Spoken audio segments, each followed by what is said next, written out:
All right, I think we're all situated now, finally. It's always like this intense like vibe in the beginning where I'm like, are we live or are we not? Well, welcome everyone. Hello, hello. I'm going to give a little bit of time for people to roll in. But in the meantime, my name is Jade Powell, as you all know, and I am the host of Creator Tea Talk. Creator Tea Talks is a community and brand and event series that I launched a couple years ago to foster transparent conversations between creators, influencers, and creator economy professionals, which feels I'm very on brand right now because I'm a creator. Greg, who is my guest today, is a creator economy professional. So I'm very excited to have him today. But the ethos of this show is actually all about Greg, which I'm so excited about because for those of you that don't know the lore, Greg and I go back for about like We what, do. 3 years now? Have we known each other for 3 years? Yeah, honestly, and it was probably a little bit even before that because of marketing Twitter back in the Twitter days. Oh my God, RIP marketing Twitter. If you know, you know. I know. Yeah, it's been a really great journey because obviously we know you from being at Sprout. I know you from being at Sprout, and I've been using Sprout since my like days as a social media manager back when I was like, I want to say it was in like 2018, 2019. I started using Sprout when I was working at this cannabis company, ironically, if you know, you know. And it was like one of the first social media management tools that I tested. And I literally went through a whole demo, the whole sales cycle, and it has always been a platform that I loved and I felt like just made my job super easy. And then that's how Same. we got connected, which was amazing. And then we started working together as creator brand partners, which has been lovely. Yes. Oh my gosh. Well, and it's so weird to be on the side of the interview. I'm usually the one pulling out the tidbits and everything. So I was very honored that you asked me. But honestly, I will do anything for the one and only Jade Powell. Likewise, likewise. But obviously, we are here today because I want to say last week it was you announced that you're leaving Sprout, which makes me want to cry and throw up. But I just want to kind of talk about your legacy, what's next for you, all the things. But let's kick it off. Like, what kind of went into your decision making, and how did that make you feel? Oh, how did it make me feel? It was definitely one of the hardest, like, professional decisions. Like you, I have been a Sprout user in every job but one, and so that was really exciting. It was very surreal for me to be joining and doing social for a social media management platform. And then the work and just the people were some of my favorite projects to date. And so that was a very that was the like gravity keeping me there. I think the other thing that I came in, I've always had kind of this North Star. It's not a very concrete one, but I kind of know like these are the checkpoints for my professional career for myself where I want to be by this point in time, by like 3 years down the road. And so I was very transparent with that North Star when I came into Sprout. And so, like corporate, as many folks do, like things move a little bit slower, and I fully understand that. And so when another opportunity kind of came and would realign me with that North Star, I was very excited. It's very hard to step away, but I was very, very grateful and still am for all of the relationships it brought me, not only internally at Sprout, but with our Sprout social partners like you. It was just a wonderful kind of 3 years being there. But I also am very excited at the same time of this next step of my chapter, which keeps me on with that North Star. And I think Jade's going to make me talk about that towards the end so we can leak some tea as one does on Creator Tea Talk. Yes, I mean it's been amazing to watch you and obviously work with you over these past couple of years because I honestly, Greg, I don't think I've ever actually told you this, but I think you've been a great friend and partner to me, of course, but like you, I feel like have been a great representation of like what someone can accomplish in corporate as a social media professional. Like you know my lore, I'm like ex corporate, couldn't handle it. It was too much for me.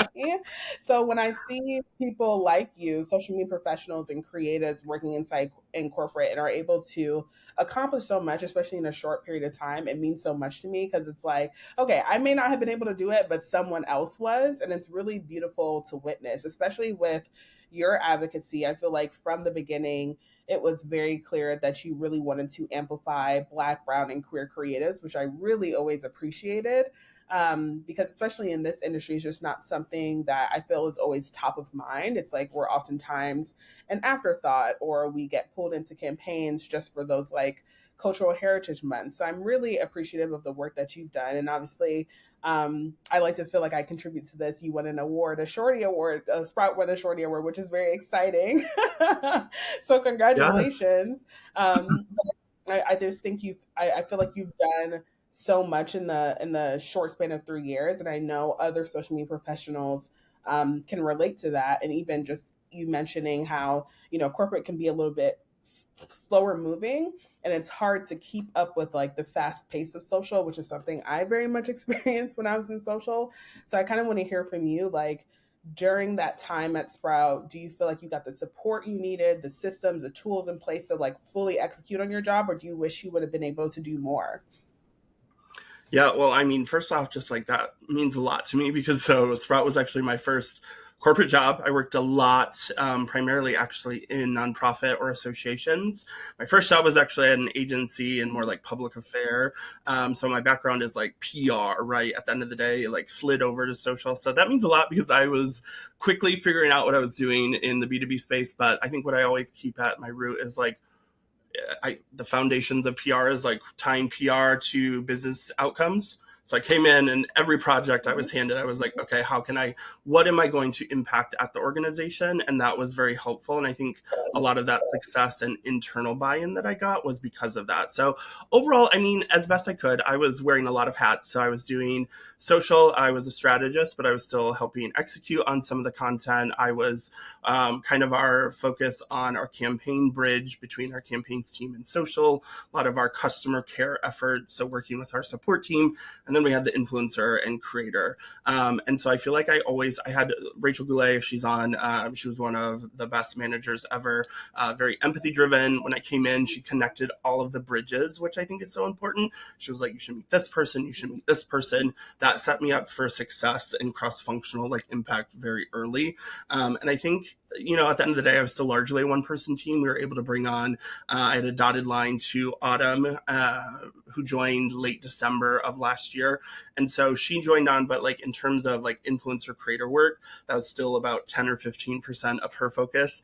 And so I had many Yeah. collaborators. I want to be very clear on that, but standing up a program took a lot of internal education. I wanted to make sure that we were paying equitably for our creators. I was very proud. I don't think I've never had to decrease a like SOW. I always was like, hey, like this is what we're paying others at Sprout. And so that was something I was very proud of. But yeah, I wish I would have had a little bit more there in terms of resourcing and people. But story of so many social and influencer marketing managers' lives. So still, given all of that, I feel like I was very supported for impact and getting more budget and being very experimental. A lot of what I did was first for Sprout through and through.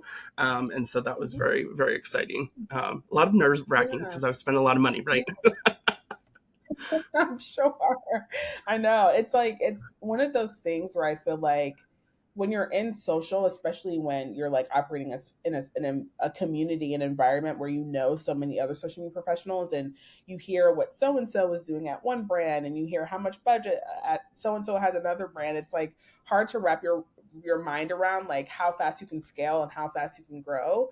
But as you were mentioning, you still had like a lot of wins, a lot of successes. So I want to hear from you, like looking back on these past 3 years, what were some of the moments that you felt like you were most proud of? And like, do you have any regrets or things that you feel like you wish you would have been able to go back and do differently? Yeah, I think the one thing that I'm most proud of was set up quite a few programs. So I came in and like within the first like 30, 40 days was asked to step in and revitalize our customer care strategy, working with our support team specifically on overnight and international support. And so that was something that I saw from basically the beginning until I walked out the door.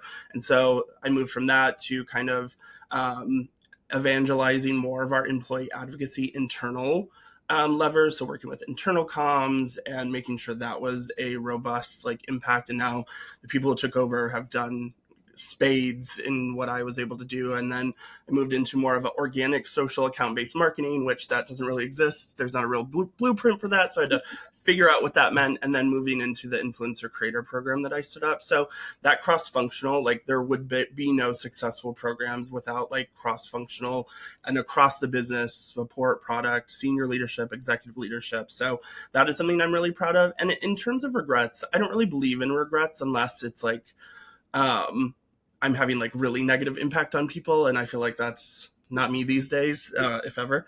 But I do have like some wishes, right? And so I think one of the things is I talked with a lot of people who were interested or pitching for the influencer creator work, but I was so beholden in terms of budget. I know you and I had a lot of conversations, and I was always like as direct as possible. I probably, like I would have loved to clone myself to be more responsive on certain things, but limited in budget and like KPIs, I was so beholden largely to generating leads, which I think is a very exciting thing that we're able to prove is that our program could impact all areas of the funnel.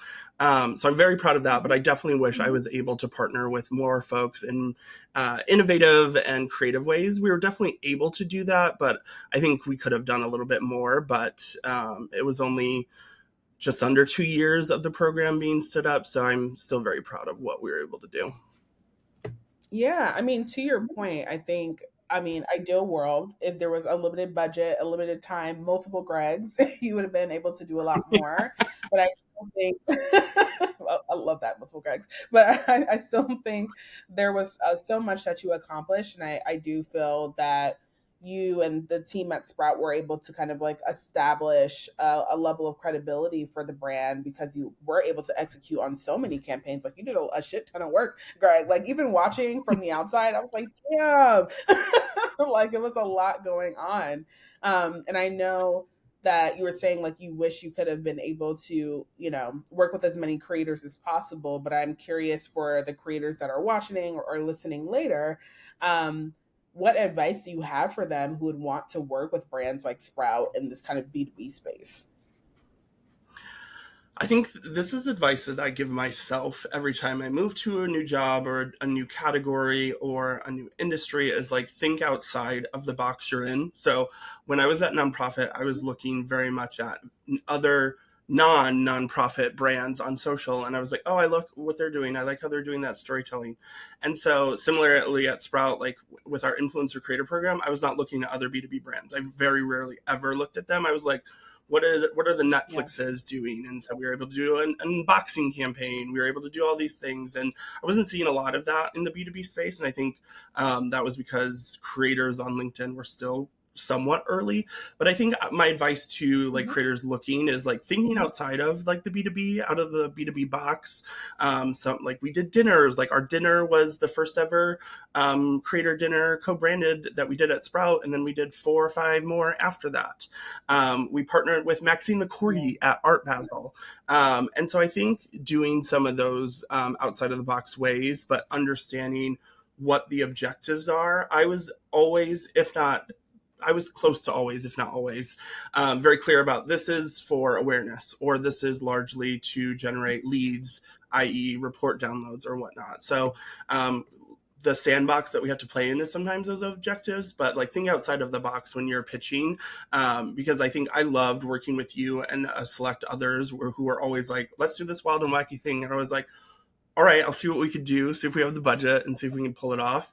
But I was Yeah. always very excited to hear those types of ideas. Yeah, and that's one thing I will definitely commend you and Sprout on for just being very open because like I know I've been in your voice notes like, "Hey Greg, I got another idea." And you're like, "Okay." But I do feel like it's really nice to have that type of relationship with brand partners as a creator. Like obviously I don't expect that type of involvement from every brand that I work with. It just will truly depend on like what they have the capacity and energy for, but I think there's something to be said about relationships with brand partners and creators that like kind of foster that environment for there to be a lot of like back and forth. So just so that it's not one-sided. Like I know so many brands that are like, whether they're early stages or not, just doing influencer marketing campaigns, they always approach their creators and influencers with a brief, and like that's the extent of it. And there's rarely, if there is a brief that's like a little bit more flexible, it's rarely open enough where they're like, hey, creator, influencer, I trust your expertise, like you bring something to the table. And I think for me that was something that was very important in my relationship with Sprout as well, was to be like, I'm actually like listening to you guys. I see what you're posting about. I see what business objectives you're focused on. Here's what I think can help move the needle. So I will definitely always appreciate you being so open to my ideas. And I'm still like shook that that dinner that we did earlier this year was actually the first time we met in person, which is crazy. We Wild. like wild. I So know we've wild. seen so many, so we've seen each other so many times since then, which has been great. I love it. Yes. It took Um, so long. Like, but yes, it was wonderful. That was Creator Economy Live West in Vegas. And it was just like, I really wanted to give you the space, and I hope you felt that. And I feel like without like, like fair what we're paying you and not like do all the work, but I was like, I want this to feel like the creator really chose like food and all of those things. And like I was like, oh, this is the magic. And so we were able to do that at South by. We were able to do it at Creator Economy Live East in New York. We just did one in LA, and like that has been such a great way where it's not stifling the creator, but yeah. also supporting them. Like budget obviously for food and all of that stuff, but making sure there was like brand support. And I know that you were able to be at a couple others. You were at the South by. I wasn't at that one, but you were collecting those candles too, Yeah. which was so funny. I love them so much. I was about to say, I think I have someone on my very cluttered desk right now, but I love them. They're like my favorite candles. Like I feel like I'm collecting Pokemon. Yeah. Um, but I want to talk a little bit more about your legacy at Sprout. Like now that you're leaving or have left, what do you feel like is the thing that you feel is going to be most connected to your work at Sprout that you can carry on with you throughout your career? Yeah, I mean, in terms of legacy, I always like, I hope I left things a little bit better than before I joined, right? Like, I think in terms of like the three major like focus areas. So, like, I was actually hired, like, everything I looked through was ultimately through engagement, right? So, optimizing for engagement, even if it was brand awareness content for discoverability, I was like, okay, how can we optimize for like the saves or comments or chatter or what all of those. And so engagement across everything, but then customer care and influencer marketing. I'm definitely proud of all of the measurable incomes in each of those areas. But I think at the end of the day, like I am a strategist through and through, right? And so I think like my ability to work cross functionally across hierarchy, right? Senior leadership up to executive leadership, and being able to get buy in, but also like have that conversation and education of why social matters, I think is so important. And so I think that is something I was able to work a lot quicker. I learned to work quickly, to prioritize better. And so that's something I'm excited to be able to take to my next chapter and then future endeavors too. Yeah. And let's talk about your next chapter. What are you most excited about going into this new phase of your life? Yeah, so where I'm joining is kind of it's not like a fully blank canvas, like it's well known, but like they're going through some exciting changes for their brand, how they want to reestablish more social first. And so I find that very exciting. A lot of people I think would be overwhelmed, like where to start. Like this is my first week onboarding, and so I've covered a lot of things. I've been shared so many documents, and I just see so much opportunity. And I think one of the big things that are my strength is zooming out and seeing all of these puzzle pieces and how they fit together. And so my Yeah. hope is to really drive that impact. Like I came in and Sprout really had a great social presence already. So I was able to add on to that with customer care or influencer creator, and this I'll be able to really like be accountable toward, which is a little scary, a little bit uncomfortable, but I think that's sign of maybe the right move for me.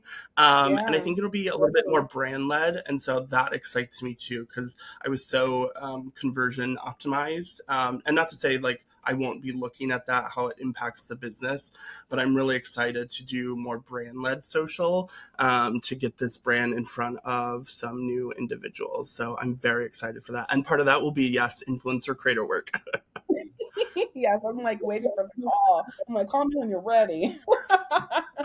No, I love that you said that, because I do feel like, you mentioning that kind of like a little bit of anxiety and fear and to just going into like unfamiliar territory is always very exciting. And I feel like is very much a sign that you're making a decision that's great for your growth. I think, we know this because it's kind of like the cliche. It's like growth should make you uncomfortable. And I think about even my own career, like the steps that I've taken from job to job, like each time, even like this is the thing about my lore is like I actually didn't necessarily love any of the jobs that I had when I was working in corporate. It was just kind of like me figuring it out along the way.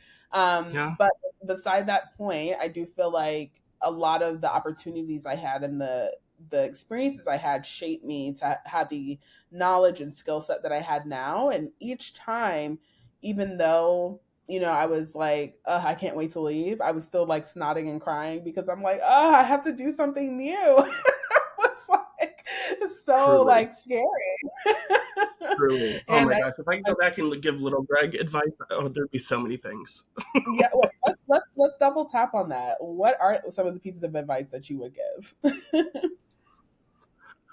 Well, it's actually funny that you asked that because I just ended a very intimate 4-year relationship with my therapist.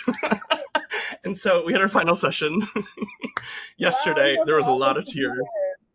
Yeah. Oh my gosh, it's like such a hard thing. She was like, it was a great thing. She's moving on to therapy was only part of her part time, but she said all the right things in our last session about I have it all in me. This is all you. I was thanking her and crying and all of those things. But I do think she had a profound impact of like helping me pull myself out of my head. And so I think my advice would be to myself and even others is that like I have it in me already back then. It's just about Mhm. having the confidence and believing in yourself. And it definitely doesn't hurt to have a community of people behind me. I know I'm texting folks all the time about different moves. I know like this move, I was texting you a lot. I was like, oh, okay, like how do I think through this? So it's always helpful because I am often my own worst neurotic enemy. And so I think that would be my like advice to myself. Like I had it in me. I've always had it in me. It's about figuring out how to bring it out and like move faster with it. So I think Yeah. that's my big advice I would give to little Greg. Yeah, and I love that advice because I think it's something that a lot of people can model and just take with them from this conversation. Like, I feel like when we think about life, it's in this like a very linear way, and we always have this mindset that like everything we're gonna do right now, this is gonna help us level up for the next thing, the next thing, next thing, and then you forget that like in those in between moments, like every life is like designed to humble you so that you can have those like learning experiences. Like there isn't a time where I look back on like my younger self and I'm like, girl, please. Like you thought you knew something, but you really didn't. And I feel like I'm going to continue feeling that way as I get older and involved in my career. But I think what's Yeah, been I feel like the primary thing that I've always kind of taken with me is that like every experience I have is like designed to put me in the position that I need to get to keep evolving and growing as a person. No matter how uncomfortable it is, no matter how ugly it may feel, no matter how weird I may feel in like the moment or the experience of it, it's just like I think that's like the kind of delusion I've given myself to like move through life. Like this is happening now because it's prepping you for what's to come. And I think for literally. people who are like going through job transitions or just even transitions in personal life, so you just talked about your therapist. Ironically, I've been also considering getting a new therapist. So I feel like I needed to hear your message. I feel like it's this ongoing kind of exploration and just like changing relationships, navigating the new that I'm honestly very excited about. Um, but with that said, I'm very excited for you and this new journey. And I want to share if you feel comfortable. Can you tell us where you're going next? Yeah, it's so weird. I've gotten so many outreach, and I'm like, and it's nothing like I just like some things are not meant to be immediately shared and all of those things. And so it's felt weird. Like I haven't been trying to gatekeep or anything, but like I was like, I wanted to feel rooted. I wanted to feel settled and everything. But yes, I've passed along something for you to share. So I'm excited that I'm joining as a senior social media marketing manager at Calendly. So hopefully, like, I feel like it's so ubiquitous. Like send me your Calendly, like honestly, you and like, I can name like some of our other creators. Like it has saved me so much time, obviously navigating time zones too. And so, like Sprout, I have been a user of this for several years. I really do believe in the product, and they're at a very exciting time where we're trying to become multi-product. And so, I think it'll just be a very exciting journey. And all of the people I've already met, the process and everything has been great. Like I said, it keeps me on that North Star that I've set for myself. And so I'm very excited. And I know when I told you, you were also very excited too, as a Calendly user. Yes, I know. Like when you told me that, I was gagged because, first of all, hardcore Calendly user, it's almost become like a funny little joke between my friends because I use it for my professional work, of course, but I use it to like schedule time to hang out with my friends. And every time I send a Calendly link to my friends to just be like, let's grab coffee, let's go to dinner, let's go to the movies, they're just like, girl, who are you? And I'm like, listen, this is my life now. Calendly helps me keep my flow organized. That's what it is. Truly though, and then, like it just is so easy. Like if they need to reschedule, like honestly, yes, I feel like, and we're shifting our ICP right now, and so I'm just so excited for all of the opportunities there. And so I feel like I have to believe in, like the brand or product, and I very much believe in Calendly, and so I am so excited. They knocked on my door, and that was also very humbling and exciting too. And so I am just super excited. It's been a very, they've honored their onboarding, so it's been a very chill week. So I'm excited to get like really settled and dive in next week. So I'm pumped. Yay, I'm so happy for you. Like I feel like new jobs are always just such a like good marker of a new beginning. So I'm truly so excited to hear and just like learn about the experiences that you have at Calendly, see what you're up to. Obviously, I'll be tapped in and locked in because I want to see everything. But no, I'm so excited for you, and I think Calendly is such a great organization to be a part of. Even just like again as a customer, I've really enjoyed their product, really big believer in the brand and what they're trying to accomplish. So I'm so excited for you and just to see the work that you're going to accomplish because you did so much at Sprout. So I know you can do so much more at Calendly. So I'm so proud of you, Greg. Thank Congratulations. you. Thank you. I'm super excited. Like I said, it was a tough decision, but I am so excited. And yeah, that level of discomfort is, just the right level on where it's gonna motivate me too. So I'm definitely pumped. Well, thank you so much for joining me. It was a pleasure having you. Like every time we get a little one-on-one action, it just fuels my soul. So I'm so glad you were able to just like come on the show and yap with me in a public Oh my setting. god, thank you. Truly, like I would yap with you any setting, any environment. Thank you for having me. I hope this was useful for folks. Yeah. And this, I am so much a fan of everything that you've done, and like a huge shout out to all of the Sprout Social folks. Like I'm so grateful. And yes, spoiler alert: Calendly is a Sprout customer, so I'm excited to continue the legacy. I love that so much. Amazing. Yeah, Well, thank you so much for everyone for tuning in. If you want to hear more tea for future episodes, please subscribe to the newsletter at jadeiPowell.com. And you can also see previous episodes on my YouTube at Jade I Powell. Thank you again, and I will see you next month for the next episode. Bye, everyone. Bye, Gregorio. bye.